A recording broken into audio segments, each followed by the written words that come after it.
Dear student, you are most welcome to our educational channel mechanical Pandit. और मैं आपके प्यारे पांडे सर। आज इंजीनियरिंग मैथमेटिक्स के कैलकुलस के अंदर जो सबसे एक इम्पॉर्टेंट टॉपिक है that is the equation for tangent and normal. और उसमें भी दो तरह के curve, Cartesian curve and polar curve.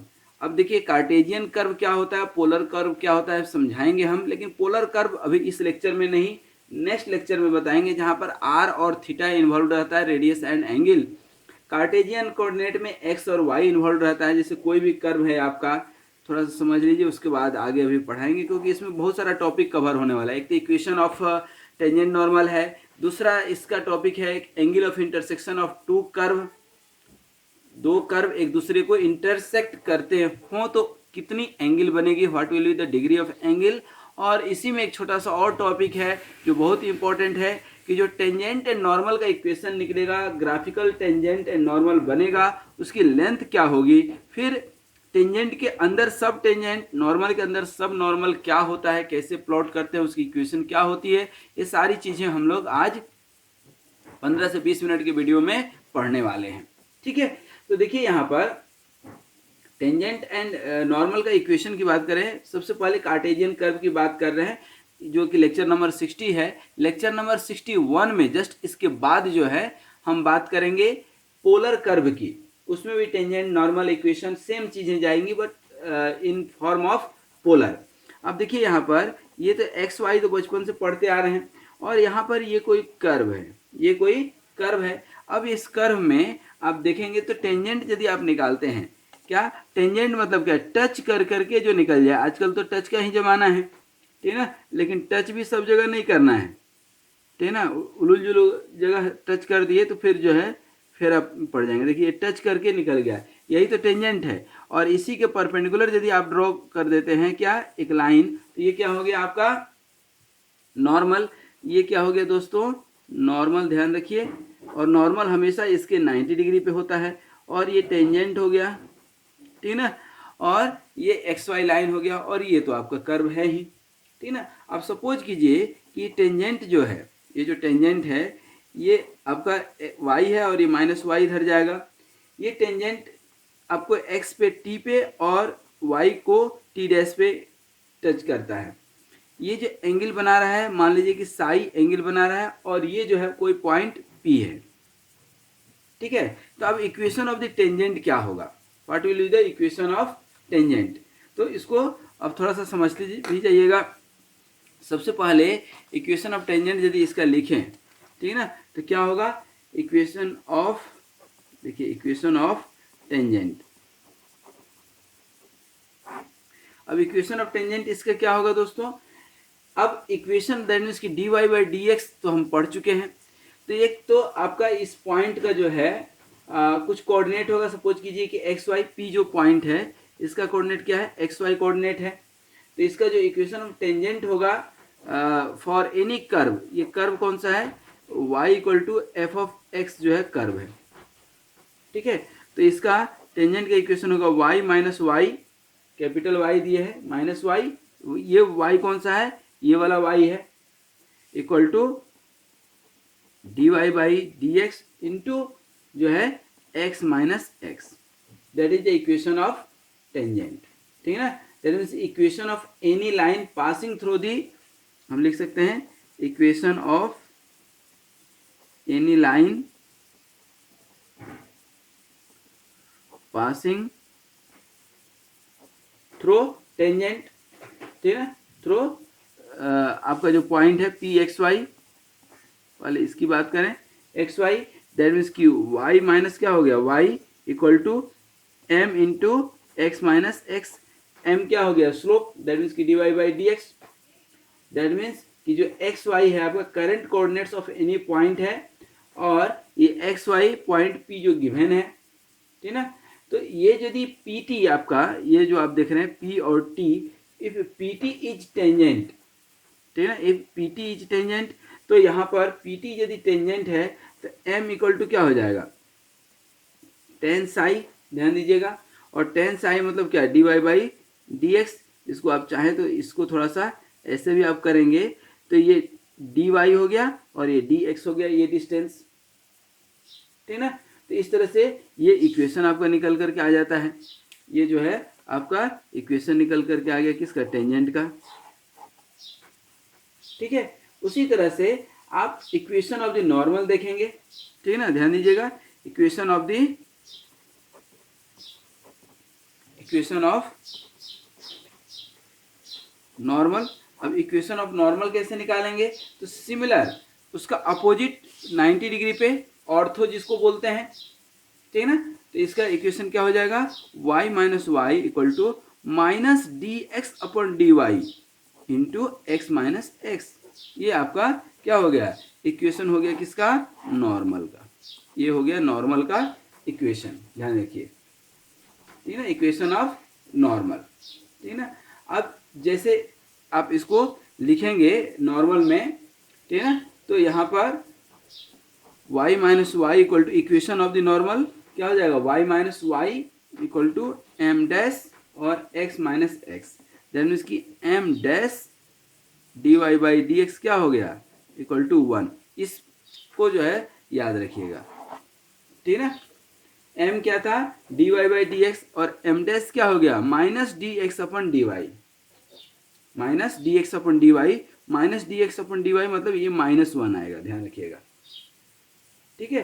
तो ये आपका हो गया इक्वेशन ऑफ नॉर्मल और ये हो गया equation of tangent, equation of normal and equation of tangent. अब एग्जाम में इस तरह का क्वेश्चन आता है, इस तरह का क्वेश्चन आता है कि आप पर्टिकुलर कोई आपको इक्वेशन दिया रहेगा और उसका आप इक्वेशन निकालिए टेंजेंट का एंड नॉर्मल का, तो अब आप निकाल सकते हैं, ठीक है।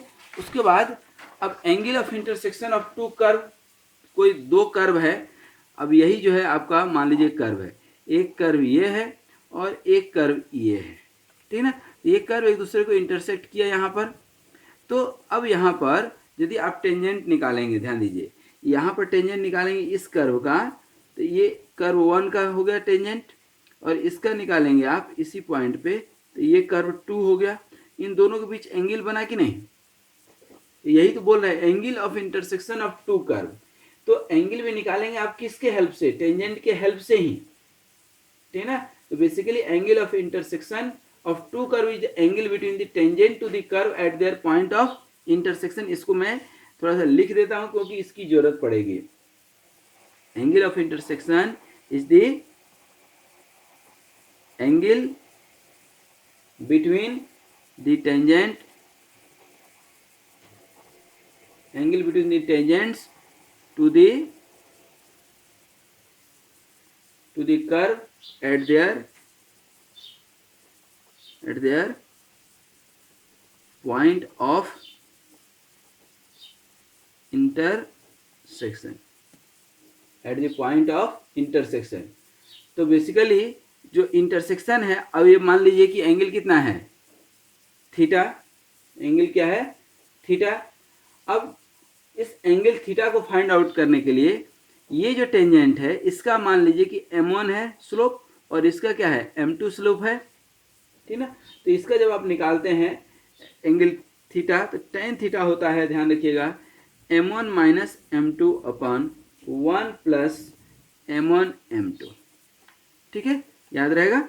Where m1 and m2 is the individual slope at point P, जो भी आप पॉइंट ले रहे हैं at point P for individual curve, ठीक है। अच्छा, यहाँ पर यदि मान लीजिए कि m1 m2 का मल्टीप्लिकेशन जो है -1 हो जाए, मतलब क्या हो जाएगा, टेन थीटा जो है क्या हो गया, टेन थीटा इक्वल टू ये कुछ वैल्यू होगा अपन जो है कुछ वैल्यू होगा, न्यूमेरिक वैल्यू अपन 0, मतलब अनडिफाइंड, दैट मीन्स कि थीटा क्या हो गया 90 डिग्री।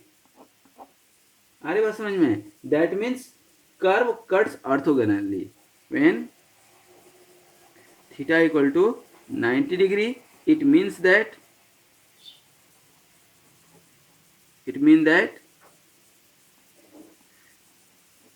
curve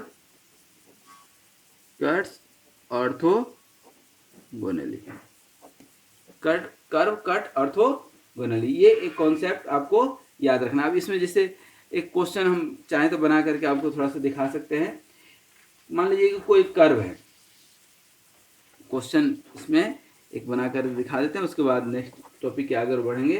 फाइंड दी, बोल रहा है question, find the angle between find the angle between intersection of two curves x square equal to 4y और y square equal to 4x। अब ये दो कर्व है, ध्यान दीजिएगा, ये एक कर्व हो गया और ये दूसरा कर्व है, ठीक है ना। X square equal to 4y और y square equal to 4x, ठीक है। तो यहाँ पर सिमिलर टर्म में यदि हमें करना हो तो ध्यान दीजिए, तो इस इक्वेशन को x टू द पावर 4 करेंगे तो क्या हो जाएगा 16y स्क्वायर, मतलब 16 और y स्क्वायर का मान क्या है 4x, ठीक है। 16 इंटू क्या हो जाएगा 4x, ये आपका क्या हो जाएगा जब आप सॉल्व करेंगे, ठीक ना, यहाँ पर आप सॉल्व करेंगे तो x to the power 4 minus 16 into 4 क्या हो जाएगा 64x इक्वल टू 0, ठीक है। और x into X cube minus 64 equal to 0 हो गया, ठीक है। अब यहाँ पर क्या हो सकता है x इक्वल टू या तो 0 होगा या x इक्वल टू क्या होगा X cube minus 64, that means X equal to 4, ठीक है। तो यहाँ पर जो है x का एक वैल्यू हो गया 0, और x जब 0 होगा, तो y इक्वल टू क्या होगा 0, जब x 0 होगा तो y इक्वल टू 0, और जब x इक्वल टू 4 होगा तो y इक्वल टू क्या होगा 4 ही तो होगा, 4 4 जा, अच्छा किसी में भी आप रख सकते हैं, सिमिलर आएगा। That means curve intersect eight, that means आप लिख सकते हैं कर्व इंटरसेक्ट एट, कर्व कहाँ कहाँ इंटरसेक्ट करता है, कर्व इंटरसेक्ट एट 0 0 और 4 4, ये दो पॉइंट पर इंटरसेक्ट कर रहा है, ठीक ना। अब जो पहला कर्व है फॉर कर्व 1, देखिएगा फॉर कर्व 1 जो है m1 आप निकालेंगे, m1 मतलब क्या dy बाई डी एक्स, और यहाँ पर dy बाई डी एक्स निकालेंगे, ध्यान दीजिए तो 2x डिवाइडेड बाई 4 आएगा, मतलब x बाई क्या हो जाएगा 2, ध्यान रखिए।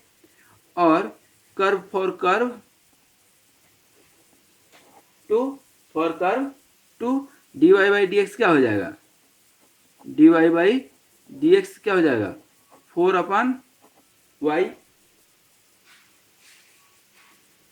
सॉरी 2 तो यहाँ भी आएगा ना, तो 2 2 कट जाए 4 अपन 2y, तो 2 2 मतलब 2 अपन y, ठीक है। तो x बाई 2 और 2 बाई y, तो m1 और m2 निकल गया आपका, ठीक ना। अब m1 जो है m1 एट 0 0 क्या होगा 0 0, m1 क्या होगा m1 हो गया 0, और m1 एट 4 4 जो पॉइंट था वहां पर क्या हो जाएगा 2, मतलब दो वैल्यू 0 और 2 दोनों पॉइंट पे निकल रहा है, और यहाँ पर m2 0 0 पे क्या होगा m2 0 0 पे क्या हो जाएगा m2 पहले हो जाएगा इन्फिनिटी अनडिफाइंड, और फिर m2 एट कहाँ पर 4 4 पर क्या होगा 4, दैट मीन्स कि 2 बाई 4 मतलब कि 1 बाई 2 हो गया। अब दोनों को बारी बारी से निकाल लें हम, ठीक है। एक तो अनडिफाइंड हो गया था और दूसरा जो डिफाइंड हुआ है उसके आधार पर निकाल लें, दैट मीन्स कि स्लोप आप निकाल लिए, m1 m2 क्या है आपका स्लोप है, ठीक है।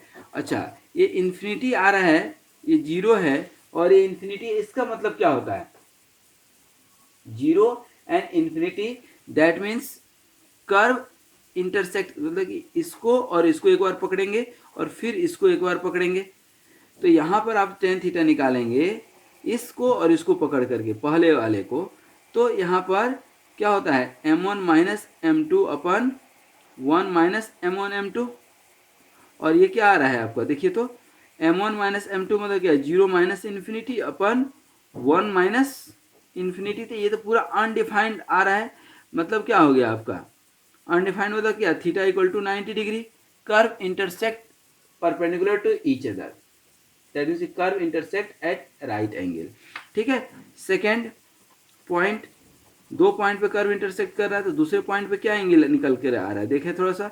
m1 कितना आ रहा है 2 माइनस 1/2, देख लीजिए आपके सामने है 2 माइनस 1/2 अपन 1 माइनस 2 इंटू 1/2, 2 इंटू 1/2, तो अगेन 2 माइनस 1/2 क्या हो जाएगा 3/2 अपन 1 माइनस 1 क्या हो गया 0, सॉरी 0,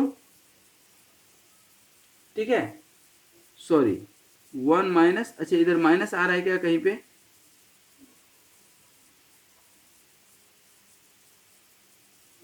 सॉरी ये देखिए एक सेकेंड, गलती यहीं पे हो रहा है ना, कहाँ हो रहा है, ये प्लस है ना फार्मूला में, और अपन क्या कर दिए हैं यहाँ पर, ये प्लस है फार्मूला में, यहाँ पर माइनस रख दिए तो गलत वही तो जा रहा है, वही में तो प्लस भी करेंगे तो कोई दिक्कत नहीं, पहले वाले में दूसरे वाले में 3/2 और ये 2 कैंसिल हो जाएगा तो क्या बचेगा 2, दैट मीन्स कि 3/4, तो यहाँ थीटा इक्वल टू क्या हो जाएगा tan इनवर्स 3/4। वही मैं सोचा कि दोनों परपेंडिकुलर तो नहीं हो सकता है, नहीं तो कर्व ही वैलिड नहीं हो पाएगा, ठीक है ना। तो इस तरह से आप क्या निकाल सकते हैं एंगल एट इंटरसेक्शन, तो एक जो है 90 डिग्री पर इंटरसेक्ट कर रहा है और दूसरा tan इनवर्स 3/4 पे इंटरसेक्ट कर रहा है, तो ये आपने निकाल लिया। ठीक है, अब इसी के आधार पर अब थोड़ा सा इसका हम लेंथ देख लें। ठीक है, अब लेंथ देखें तो ये लेंथ जो है क्या होता है एंगल टेंजेंट का, लेंथ ऑफ टेंजेंट इक्वेशन और एंगल ऑफ इंटरसेक्शन देखने के बाद थोड़ा सा ये लेंथ देख लें। लेंथ कैसे निकालते हैं, जैसे मान लीजिए, ध्यान से समझिएगा, ये आपका क्या है एक्स वाई, क्या है एक्स वाई, और ये जो एक्स वाई है ये कोई कर्व है आपका, ठीक है ना। ये जो कर्व है ये इस कर्व पे अभी बताए थे कि क्या हो गया, ये आपका टेंजेंट हो गया और ये एंगल क्या हो गया फाई, और इसके परपेंडिकुलर, इसको थोड़ा सा आगे बढ़ाना पड़ेगा, तो ये जो है आपका क्या है टेंजेंट है और ये क्या है नॉर्मल है, दोनों एक दूसरे से 90 डिग्री पे। और यहाँ से यदि आप एक को निकालते हैं, ध्यान दीजिएगा, परपेंडिकुलर गिराते हैं, तो ये यदि फाई है साई है हमारा, ये भी एंगल कितना होगा साई होगा, क्योंकि देखिए ना ये साई 90, तो ये क्या हो जाएगा 90 माइनस साई, और ये 90 पे टोटल है तो ये कितना हो जाएगा साई, सही है। तो ये नॉर्मल हो गया, ये टेंजेंट हो गया आपका।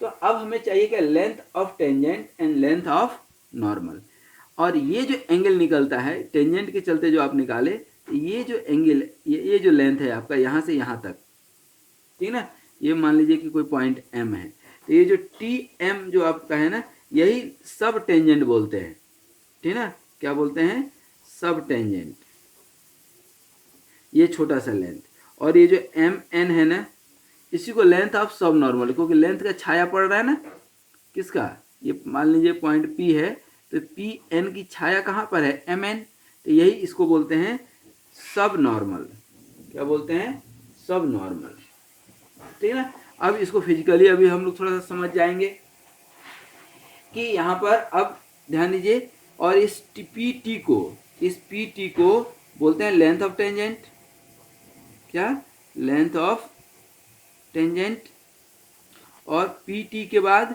पी एन, ये क्या हो गया आपका लेंथ ऑफ नॉर्मल। तो आई थिंक अब कॉन्सेप्ट आप समझ गए, एक बार जब आप कॉन्सेप्ट समझ गए तब इसको इक्वेशन में हम कन्वर्ट कर सकते हैं। ध्यान दीजिएगा कि जो है आपका लेंथ और जो है ये समझ में आ गया। अब यहाँ पर हमने ऑर्डिनेट भी ड्रॉ कर दिया है पी एम, तो हमने आपको बता दिया कि ये P T and P N is called length of tangent and normal, और टी एम जो है T M and M N are sub tangent and sub normal, ठीक है। ये अब आपके सामने आ गया।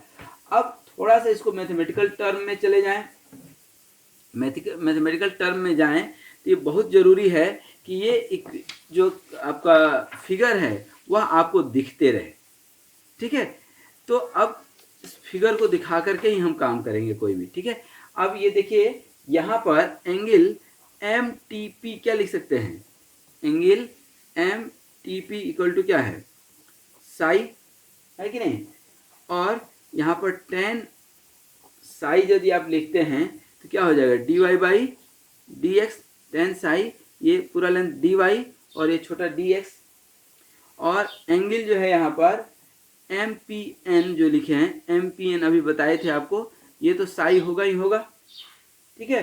तो टेंजेंट यदि लिखना होगा हमें, क्या टेंजेंट यदि लिखना होगा, ध्यान दीजिएगा, क्या टेंजेंट लिखना होगा तो टेंजेंट क्या अभी बताए, ये टी पी, ये वाली टी पी है, ध्यान दीजिएगा। चलिए ये हटा देते हैं, नहीं तो कन्फ्यूजन हो जाएगा आपको इस टी में और इस टी में। ये टी पी, तो टेंजेंट मतलब क्या है, टी पी मतलब क्या है, एम पी कॉसेक साई। और कॉसेक साई को और तोड़ना हो तो आप तोड़ लीजिए, क्या हो जाएगा, M P, M P, M P क्या है आपका वाई, ठीक है ना। और कॉसेक साई को क्या लिख सकते हैं आप, ठीक है ना, square root of 1 plus cot square psi, ठीक है ना। कॉट, इसको क्यों चेंज कर रहे हैं, चेंज क्यों कर रहे हैं, क्योंकि हमको मालूम है tan psi equal to D Y D X लिखेंगे हम, तो उसी को हम यहाँ पर चेंज कर रहे हैं, y into square root 1 plus d x upon d y का स्क्वायर। ये हो गया टेंजेंट, ये हो गया आपका नॉर्मल, ठीक है ना। नॉर्मल क्या हो गया, एन पी, नॉर्मल क्या हो गया एन पी, ध्यान दीजिए एन से पी तक, N P equal to M P और सेक साई, ठीक है।